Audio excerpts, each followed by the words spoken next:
मैं सबसे पहले दीदी का धन्यवाद दूंगा और मैं एक चीज जो देख सकता हूं, पूरे देश में अगर भारतीय जनता पार्टी से मुकाबला कर रहा है तो यहां की मुख्यमंत्री आदरणीय ममता बनर्जी जी मुकाबला कर रहे हैं और यही मुकाबला करने से भारतीय जनता पार्टी से मुकाबला किया जा सकता है।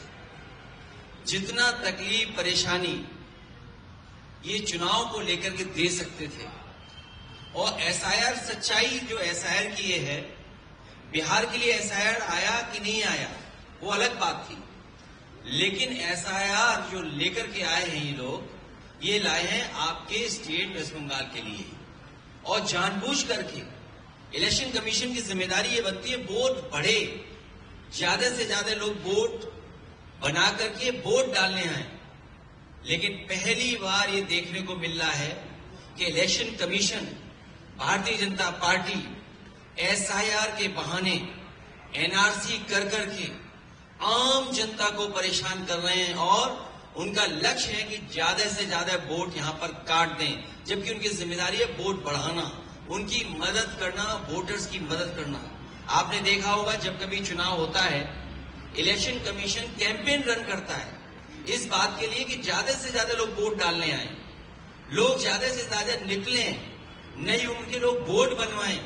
लेकिन ये एसआईआर के बहाने हम लोग पहली बार देख रहे हैं कि आदरणीय मुख्यमंत्री दीदी को परेशान करने का काम कर रहे हैं। शायद देश में एसआईआर के बहाने किसी को नहीं परेशान किया होगा, लेकिन हमें भरोसा है बंगाल की जनता पर। यहाँ की जनता अपनी दीदी के प्रति जो प्यार लगाव है वो उन्हें यहां से मुख्यमंत्री बनने जा रहे हैं। बीजेपी की लड़ाई जो वो है वो हारने की लड़ाई है उनकी। वो सोचते हैं कि इज्जत से हार जाएं, इज्जत से हारना चाहते हैं, लेकिन यहां की जनता हराएगी और हमें उम्मीद है कि सेकुलर फोर्सेस और जो हम भाईचारा एक दूसरे से मिलकर के चलते हैं, जो हमारे देश की पहचान है, ये हमारे देश के सेकुलरिज्म से खिलवाड़ कर रहे हैं और वो भी इलेक्शन कमीशन से मिलकर, जो कॉन्स्टिट्यूशनल बॉडी है। यहां तो हो ही रहा है, लेकिन उत्तर प्रदेश में इससे ज्यादा वोट काटने का काम कर रहे हैं। मुझे खुशी है कि दीदी ने ईडी को हरा दिया और Bharatiya Janata party pen drive का पेन नहीं भूल पा रही है। वो भारतीय जनता पार्टी ये भूल गए हैं कि यहां का प्रदेश दीदी के लीडरशिप में ये कल्चरल यूनिट है, पॉलिटिकल यूनिट नहीं है। ये नासमझी कर रहे हैं। यहां के लोग प्रेम के, रविंद्र जी के भजन सुनते हैं, यहां का गान सुनते हैं, मिठास सुनते हैं, नफरत के गाने नहीं सुनते। ये दरारवादी लोग जो बांट करके राजनीति करने वाले हैं वो कामयाब होने वाले नहीं हैं।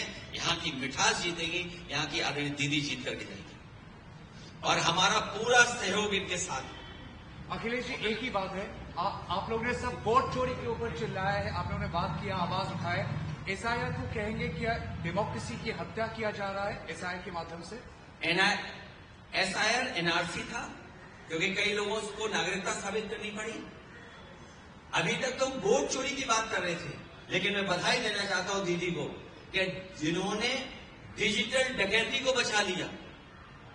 सोचिए, डिजिटल डकैती की उन्होंने, वो क्या हासिल करना चाहते थे? आपकी जो डेटा है उसको हासिल करना चाहते थे।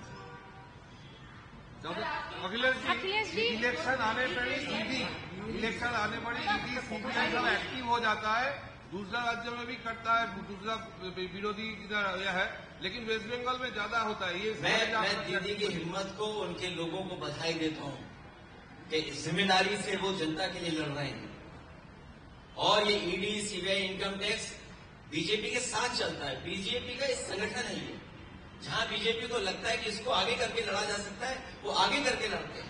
पूरा महाराष्ट्र कैसे जीता ईडी, सीबीआई, इनकम टैक्स से। अखिलेश जी, आखिरी सवाल। अखिलेश जी, उत्तर प्रदेश में अखिलेश जी बंगाल में बोला गया सारे रोहिंग्या है। अखिलेश जी, आप उत्तर प्रदेश में 2.8 करोड़ वोटर काटा गया है सर।